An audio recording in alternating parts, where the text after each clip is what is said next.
ही बालक के आंधी तूफान मचाने लगा और बिजली चमकी आकाश हिला एक महाप्रलय बरसाने लगा।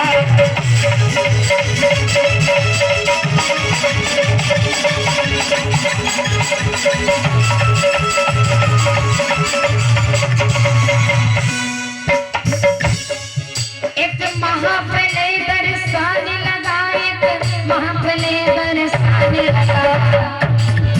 बिजली चमकी आकाश हिला एक महाप्रलय बरसाने लगा।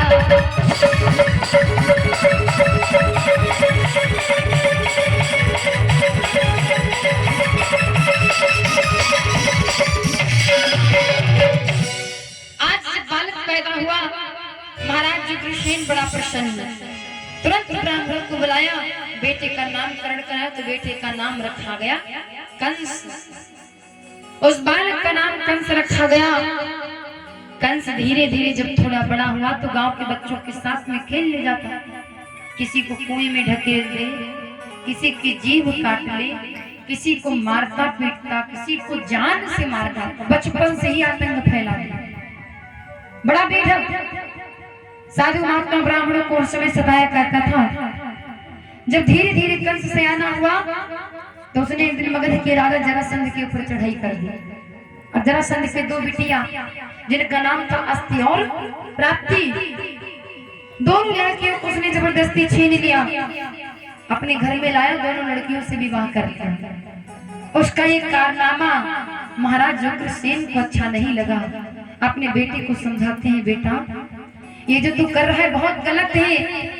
जब तुम ही अपनी प्रजा को सताओगे तो तुम्हारी कौन सहायता करेगा। अब पिताजी ने अच्छे के लिए समझाया, लेकिन कंस के क्रोध आ गया। हे पिताजी, अब तो बुढ़ा हो गया, इसलिए तेरी बुद्धि खराब हो गई। तू मुझे बताएगा कि मुझे क्या करना है क्या नहीं करना। आदेश दिया अपने साथियों को, जाओ इस बूढ़े बाप को जेल में डाल दो, अब ये राज्य चलाने के लायक नहीं रहा। अब बताओ, अपने बाप को जेल में डलवा दिया, स्वयं राज्य करने लगा। अनेक राजाओं को जीत करके उसने अपने वश में करवा दिया। लड़कियों के वस्त्र उतार करके छाती की धन नंगा करवा के चलवाता था कंस। बहुत अत्याचार करना प्रारंभ कर दिया। उधर महाराज उग्रसेन के एक भाई था जिसका नाम था देवक, और देवक की एक कन्या थी जिसका नाम था देवकी। देवकी भी कुमारी थी। कंस अपनी बहन देवकी से बहुत प्रेम करता था। अब बहन का विवाह करने के लिए जहां तहां लड़का ढूंढ रहा था, तब तक कंस के मित्र आए और दोस्तों ने बताया, भैया सूरसेन के यहाँ एक लड़का है जिसका नाम है वसुदेव, उसके साथ में बहन का विवाह कर दो, बहुत अच्छा रहेगा। दोस्तों के कहने पर कंस ने अपनी बहन देवकी का विवाह सूरसेन के पुत्र वसुदेव के साथ में किया। बड़ा दान दहेज दे करके बड़े सम्मान के साथ अपनी बहन को विदा किया। अब विदा करके वो वापस महल की तरफ आ ही रहा था, तब तक आकाशवाणी हो गई, रे दुष्ट कंस, जिस बहन को तूने आज सम्मान के साथ विदा किया है, इसी के गर्भ से जो 8वां पुत्र होगा वही तेरा काल होगा, उसी के हाथों से तू मारा जाएगा। कंस ने जैसी आकाशवाणी सुना दौड़ के गया, देवकी के बालों को पकड़ करके रथ से नीचे खींच लिया और तलवार निकाली मारने के लिए। लेकिन वसुदेव दोनों हाथ जोड़ करके कंस से निवेदन करते हैं, कंसराज देवकी को छोड़ दो, मत मारो। कंस ने कहा, वसुदेव तुम चिंता न करो, मैं देवकी को मार करके तुम्हारा दूसरा विवाह करवा दूंगा। लेकिन वसुदेव कहते हैं, महाराज आप एक स्त्री पर हाथ उठाते, आपको शर्म नहीं आती? एक तो औरत और दूसरे आपकी बहन। महाराज छोड़ दीजिए देवकी को। मुझे ये बताइए कि आपको देवकी से डर है, किसके पुत्रों से डर है? कंस ने कहा, वसुदेव है तो मुझे इसके पुत्र से डर, 8वें बालक से, लेकिन मैं सोचता हूँ देवकी को ही मार दूं तो मेरा काल ही नहीं आएगा। वसुदेव ने कहा, महाराज आप देवकी को न मारो, मैं आपको वचन देता हूँ कि देवकी से जो भी पुत्र पैदा होंगे मैं उसी समय आपको ला करके दिया करूंगा, बस देवकी को छोड़ दो। कंस के दया आ गई, बोला ठीक वसुदेव जाओ, ले जाओ देवकी को। आज वसुदेव देवकी को लेकर के वहां से चले जाते हैं।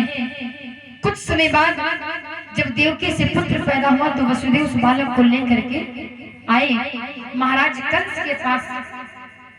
कंस ने देखा, बड़ी खुशी हुई, वारी वसुदेव तुम तो बड़ी बात के धनी हो, तुमने जो कहा वो करके दिखाया, इसी बात से हम तुम्हारे पर बहुत प्रसन्न हैं। जाओ इस बालक को ले जाओ, मैं नहीं मारूंगा।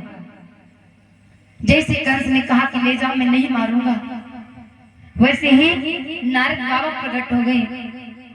नारद बाबा कहते कंसराज इस बालक को क्यों छोड़ दिया? कंस ने कहा बाबा हमारा तो 8वां पुत्र काल है, हम इसको क्यों मार दिया? नारद जी ने आंख रेखा जमीन में खींची और कहा कि दोनों तरफ से गिनो। कंस ने इधर से गिना तब भी 8, उधर से गिना तब भी 8। बोला वाह बाबा, आपने तो बड़ी अच्छी बात बताई, कोई भी 8वां पुत्र काल हो सकता, लेकिन अब मैं इसे नहीं छोड़ूंगा। वसुदेव के हाथ से उस बालक को छीन लिया, पत्थर पर पटक करके समाप्त कर दिया। वसुदेव को बहुत बुरा लगा, लेकिन करे क्या, मजबूर है। अच्छा कंस भी मजबूर है, क्योंकि देवताओं ने इसे भ्रम में डाल रखा है, मौत को तो सब डरते हैं, इसीलिए कंस ने देवकी के पुत्र को मार दिया, लेकिन कष्ट बहुत हुआ। धीरे धीरे कंस ने देवकी के 6 बालकों को मार दिया, और जब 6 पुत्रों को मार दिया तो देवकी से अब ये दुख बर्दाश्त नहीं हो रहा। भगवान से प्रार्थना करते हैं, हे प्रभु आप कब आएंगे? अब इस दुष्ट कंस का वध कब करेंगे भगवान? ये पृथ्वी पाप से लद चुकी है प्रभु, अब ये दुख बर्दाश्त नहीं हो रहा भगवान। देवकी चर जीव जंतु देवी देवता सब भगवान को पुकारते, प्रभु जल्दी आइए। सभी करुण कंदन करते, पृथ्वी चिल्लाती है प्रभु हमें पाप से लग चुकी हूँ, ये बोझ अब मुझसे बर्दाश्त नहीं हो रहा, भगवान जल्दी आइए। सभी भगवान को पुकारते हैं, आइए सभी लोग भगवान को पुकारेंगे।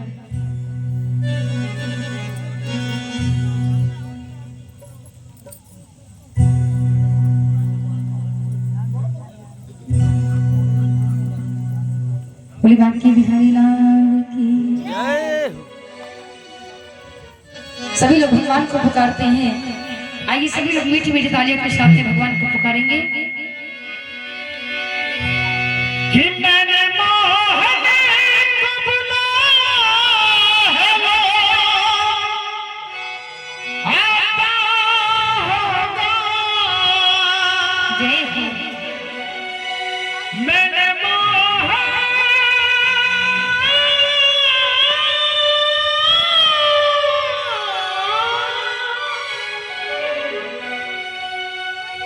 सभी लोग मेरे साथ में तालियों के साथ बजाएंगे।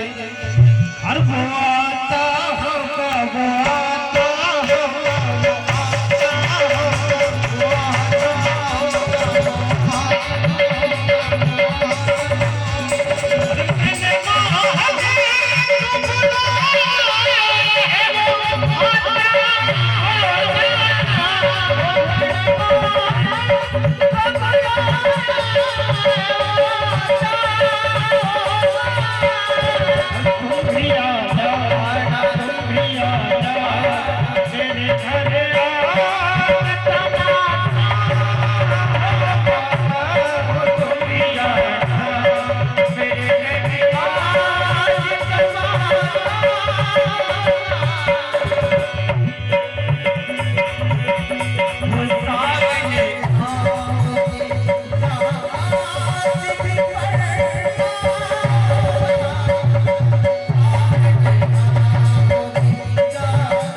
सभी लोग दोनों हाथों उठाओ बिल्कुल सीधे और तालियों के साथ सभी लोग गाएंगे वो आता होगा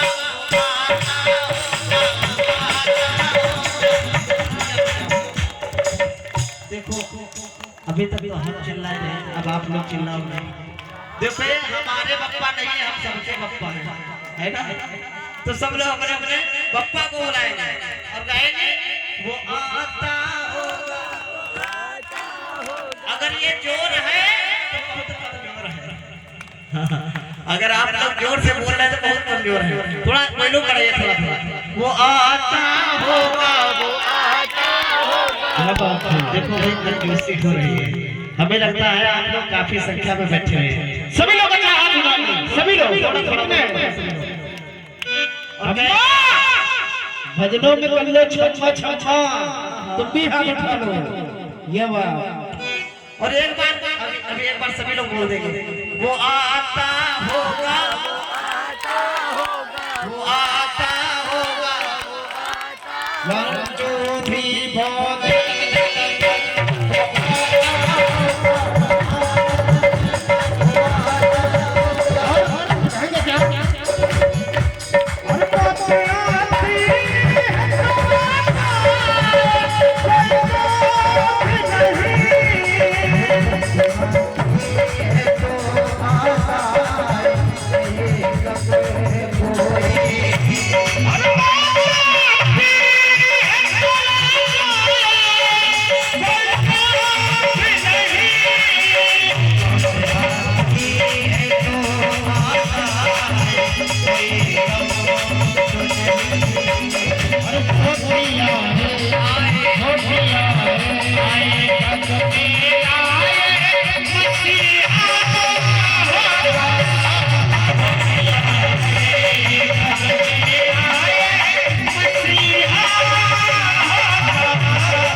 कहना है मंदिर में रहेगा भगवान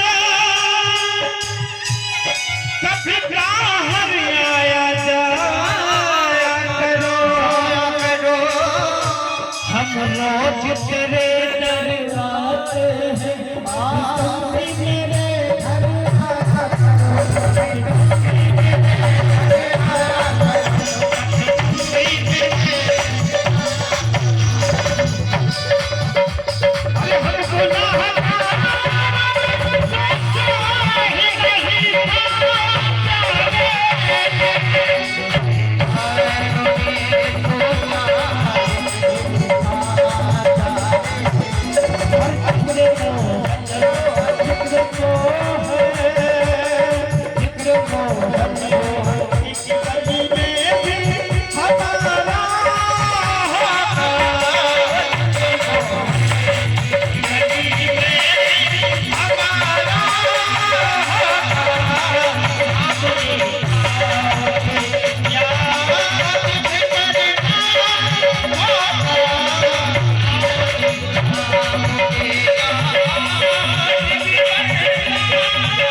पीछे वाले भैया, हाँ सब दिख रहा है खंभे पे बैठे बैठे सभी लोग। हाँ आप लगा है इधर, अभी बीच में ढोल है, मत आओ बैठो की तरफ, उठा लीजिए लंबे लंबे हाथ और कहेंगे क्या, वो आता होगा